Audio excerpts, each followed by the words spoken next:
మన యాత్రను జరిగించాలనేది దేవుని యొక్క ఉద్దేశం. అవిశ్వాసంతో కూడా ఏది కూడా సాధించలేము. విశ్వాసంగా మనము మన యాత్రను ముగించాలనేదే దేవుని ఉద్దేశము. అలాగే మనకి కొంతమంది విశ్వాస వీరిని కూడా దేవుడు చూపించాడు. కదండి, వీళ్ళందరినీ మోషేని వాళ్ళందరినీ చూపిస్తూ, దానియేలుని వీళ్ళందరినీ చూపిస్తూ దేవుడు మనకి ఈ యొక్క 6 వారాల ప్రార్థనలో మనకి నేర్పించాడు ప్రభు. అలాగే దేవుడు మనల్ని ప్రతిదినము మనల భారాన్ని ఆయనే మోస్తున్నాడు, అంతే కదా. అంతేకాకుండా ఆయన మనల్ని కనిపెట్టి చూస్తున్నాడు. మనకి నీతి న్యాయం ఏంటో తెలియచేస్తూ ఉన్నందుకు మనం ఏంటి చేయాలి? అనుదినం అంటే ఆయన స్తుతించాలి, ఆయన కీర్తించాలి. మన మొక్కుబడులను మన నోరు ఏదైతే చెప్పుకుంటుందో అది మొక్కుబడులను మనం తీర్చుకోవాలని దేవుని యొక్క వాక్యం ద్వారా మనము 6 వారాల కూడికల్లో మనం తెలుసుకున్నాం. 7వ వార కూడికలో నేను ఎప్పుడు కూడా అయిపోతుంది కాబట్టి ఆ ఇంటి వారితో నేను కొన్ని హెచ్చరికలు అలాగే వాళ్ళకి అడ్వైజ్ ఇవ్వాలని నేను అనుకుంటాను. ఏంటంటే పుష్ప గారు వారి యొక్క కుటుంబంలో మీరు ప్రార్థన అనేది కంపల్సరీ చేసుకోవాలి. ఈరోజు చుట్టాలు వచ్చారు కదా, ఈరోజు మానేద్దాం అని మాత్రం అనుకోకూడదు. లేకపోతే ఈరోజు నేను పెళ్ళికి వెళ్ళాను కదా, అలసిపోయాను కదా అని మానేయకూడదు. ఎప్పుడు కూడా ప్రార్థన, ఎందుకంటే ప్రార్థన అంటే ప్రభువుతో మాట్లాడడం. మన భర్తతో మాట్లాడకపోయినా మనకి ఏం ప్రాబ్లం ఉండదు, కానీ ప్రాబ్లం ఉండదా? బోర్డంత ప్రాబ్లం ఉండదు. అందుకని అతనితో మాట్లాడకపోతే, ఆయనతో మాట్లాడకపోతే ఎంత ట్రబుల్ వస్తుందో, దేవునితో మాట్లాడకపోతే అంతకన్నా గొప్ప ట్రబుల్ వస్తుంది అన్నమాట. ఎందుకంటే మన జీవిత ప్రయాణం ప్రతి అడుగున ఆయన మనల్ని విడిచిపెట్టేస్తే మనం ఏమైపోతామో మనకు తెలియదు. కాబట్టి మనం ఏం చేయాలంటే ప్రార్థన అనేది, అంటే ప్రార్థన అంటే ఏంటి? దేవునితో మాట్లాడటమే. కాబట్టి ప్రభుతో ముందు మీరు మాట్లాడాలని నేను మిమ్మల్ని ప్రేమపూర్వకంగా కోరుచున్నాను. అలాగే కుటుంబ ప్రార్థన చేసుకోవాలి. కుటుంబ ప్రార్థన, వ్యక్తిగత ప్రార్థన, సంఘ ప్రార్థన అనేది కంపల్సరీ మనము అటెండ్ చేసుకోవాలి. కుటుంబ ప్రార్థన అనేది కుటుంబంగా మిమ్మల్ని దేవుడు కట్టినందుకు మీరు తప్పకుండా కుటుంబ ప్రార్థన చేసుకోవాలి. అట్ ద సేమ్ టైం అలాగే సంఘ ప్రార్థనకు కూడా క్రమం తప్పకుండా వెళ్ళాలి. ఎందుకు సంఘంతో మనము కూడి ఉండాలంటే ప్రభు యేసు తన రక్తం ద్వారా ఈ సంఘాన్ని కట్టాడు, ఆయన కోరుకున్నాడు మనల్ని. అందుకనే ఆ సంఘంలో మనము చేర్చబడాలి. కాబట్టి ఆ సంఘంతో మనము ఏ విధంగా ఉండాలి? ఎందుకంటే మనం అందరం కూడా ప్రభు యేసు యొక్క శరీరము, అవయవాలము. ఒకరి చెయ్యి, ఒకరి కాలు, ఒకరి ముక్కు ఇలా అయి ఉన్నాము. కానీ అన్నిటికీ శిరస్సు ఎవరంటే ప్రభు అయిన యేసుక్రీస్తే. సంఘానికి శిరస్సు ప్రభు యేసుక్రీస్తు. కాబట్టి మనం ఆయన అవయవ అయి ఉన్నాం. కాబట్టి ఆయన తన యొక్క గాయం చేత సంఘాన్ని కట్టాడు. కాబట్టి మనం ఏం చేయాలి? ఆ సంఘంలో చేర్చబడాలి, సంఘంలో మనం ఉండాలి. సంఘానికి వ్యతిరేకంగా ఏ పనులు మనము చేయకూడదు అనేది మనము నేర్చుకోవాలనే సంగతిని మీరు తెలుసుకోవాలి. అలాగే వాక్యము చదువుకోవాలి కంపల్సరీ. నేను ఎప్పుడు కూడా ఆ పిల్లలకి అదే చెప్తాను, పెద్దలకి అదే చెప్తాను, నేను కూడా అదే చెప్తున్నాను. ఎందుకంటే డైలీ 2 verses. ఎందుకంటే మనకి ఉదయం సాయంత్రం కనీసం అట్లీస్ట్ ఒక 2 వచనాలను మన హృదయంలో మనము దాచుకునేలాగా. ఎందుకంటే దేవుని యొక్క వాక్యము ఎలాంటిదంట? బంగారం కంటే అపరంచి కంటే కోరదగినది, విలువైనది కూడా. అందుకంటే మనం బంగారు నగలు అయితే బాగా దాచుకుంటాము, దొబ్బేయకుండా అన్ని ప్రొటెక్షన్ తీసుకుంటాం, తాళాలు వేసేస్తాం. కానీ సాతానుడు మనల్ని ఎత్తుకుపోకుండా మనం ఏం చేయాలి? వాక్యంతో మనల్ని భద్రం చేసుకోవాలి. మనల్ని భద్రం చేసేది ఏది అని అంటే వాక్యమే.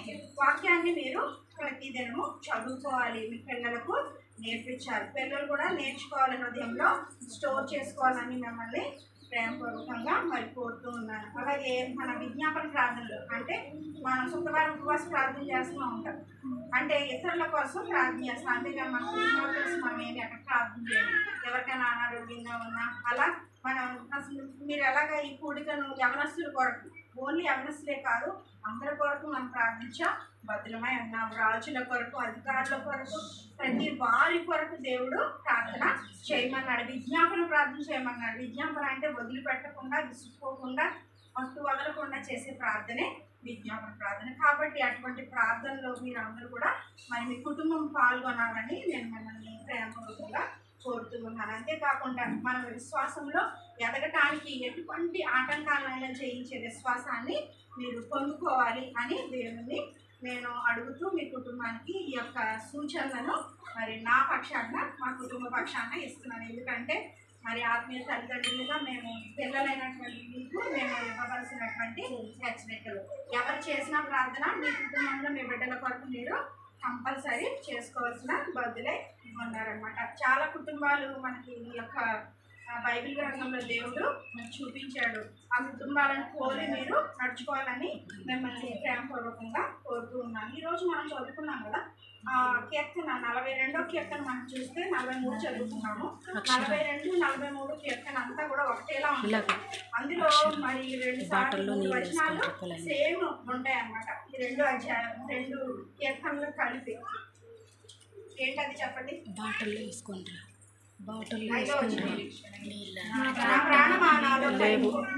బిందులోటి వేసుకుంటారు.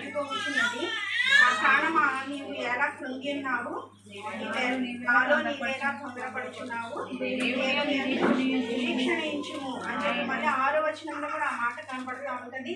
11వ వచనంలో కనపడుతుంది. మళ్ళీ 43వ కీర్తనలో 5వ వచనంలో ఇదే మాటలు కనపడతాయి. ఎందుకు ఈ కీర్తనకారుడు ఈ విధంగా నాలో నా ప్రాణం ఎందుకు తొందరపడుతుంది, కృంగిపోతుంది అని అంటున్నాడంటే ప్రతికూల పరిస్థితులు ఆయనకి ఏర్పడి ఉండవచ్చు. ఏంటో ప్రతికూల పరిస్థితులు చెప్పండి.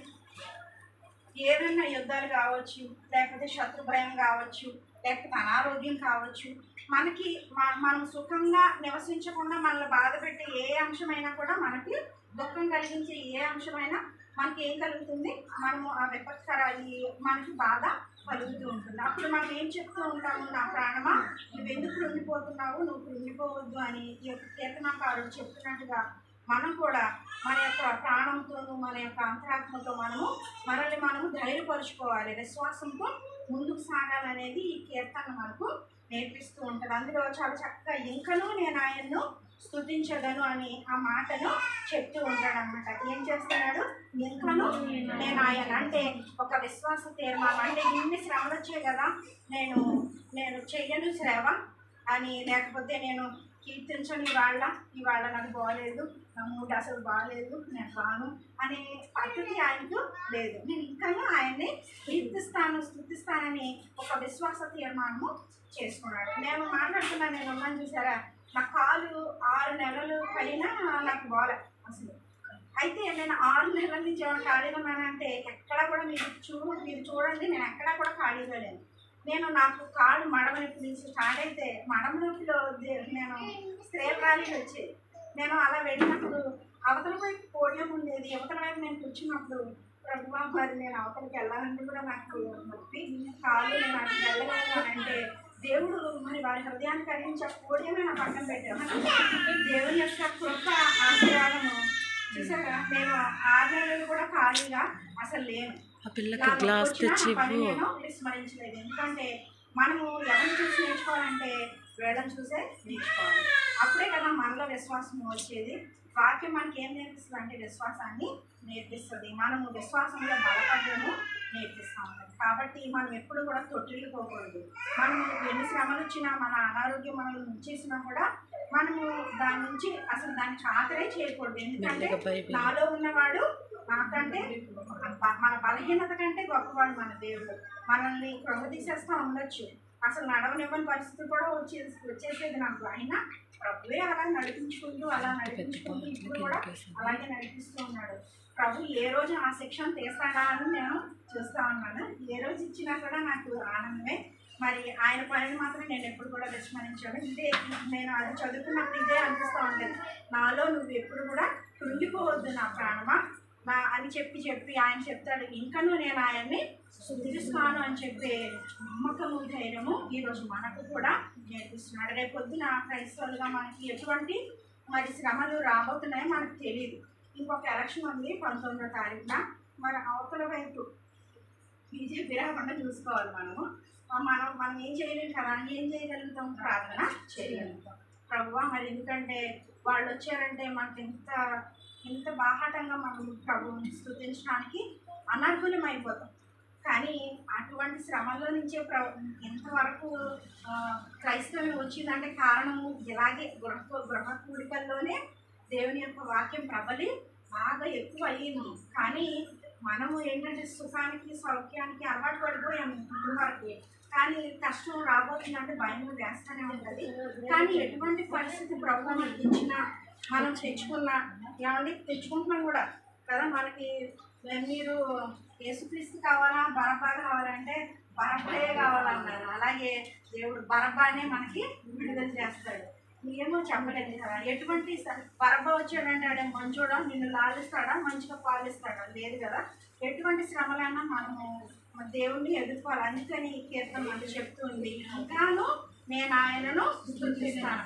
క్రైస్తవ్యం ఒకవేళ ఎటువంటి శ్రమలకు గురవుతున్నా ఒక క్రైస్తవ విశ్వాసిగా నీలో అవిశ్వాసం ఉందా, లేకపోతే ఈ లోకంలో ఉండేలాగా మనమే ఉండేలాగా ఉంటుందా భక్తి?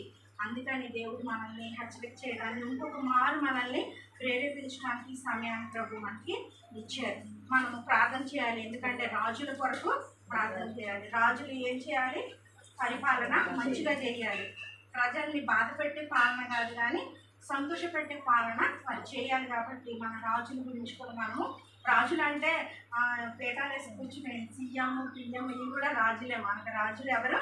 మన సీఎం గారు, పిఎం గారు. కాబట్టి వచ్చే మరి గవర్నమెంట్ ఏమొస్తుందో మనకు తెలియదు. కాబట్టి మనం ఏం చేయాలంటే, మీరు భక్తి కలిగి విశ్వాసం కలిగి సంతోషం కలిగించే మన గవర్నమెంట్ కోసం మనము ప్రార్థన చేయాలి.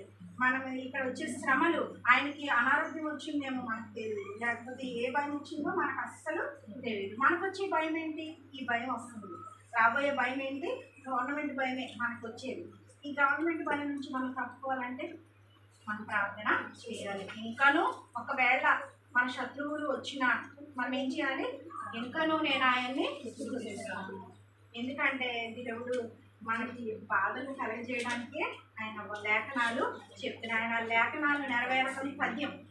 ఇవి ఏం మనం సంతోషపెట్టేదిగా ఏం లేదు. ఎందుకంటే కష్ట దినాలు రాబోతున్నాయి. కాబట్టి ఈ కష్టాల్లో నువ్వు దానియేలు వలె నీ విశ్వాసాన్ని ప్రూవ్ చేసుకుంటావా? నేను చూపించారు కదా, మాకు చూపించారు, మీరు చూపించారు. మీరు అందుకే నేను చూపిస్తాను. దానియేలు సింహపు బోన్లో ఉన్నప్పుడు ఏం చేశాడు? ఆయన కేవలం ఆయన హృదయంలో ప్రార్థించాడు. మనం కూడా మౌనంగా ప్రార్థించే బద్దులమై ఉన్నాము. మన సమస్య నుండి మనం విడుదల చేసేది మన ప్రార్థనే. మన దేవుడు వెంటాడు. కాబట్టి మీరు ప్రార్థన చేయాలి. అలాగే అనేకమైనటువంటి శ్రమలు, మోషే తన ప్రజలందరినీ తీసుకుని వెళ్తున్నప్పుడు ఎర్ర సముద్రమే అడ్డొచ్చేసింది. కానీ దేవుడు ఆ ఎర్ర సముద్రాన్ని కూడా ఏం చేయగలిగాడు? 2 పాయలు చేసి ఆరిపోయిన నేల అంటండి. ఎంత గొప్ప దేవుడు కదా. ఆయనకి ఎప్పుడు కూడా మహిమ స్తోత్రమే కలుగుతుంది. చూసారా, ఆయన ఎప్పుడు కూడా తన ప్రజల్ని విడిచిపెట్టడు. మనం కూడా ఇతరుల కొరకు ప్రార్థన చేయండి. ఎందుకంటే విపత్కరమైన పరిస్థితులు మనకు వస్తే ఆ పరిస్థితుల్లో మనం ఎలా ఉంటామో తెలియదు.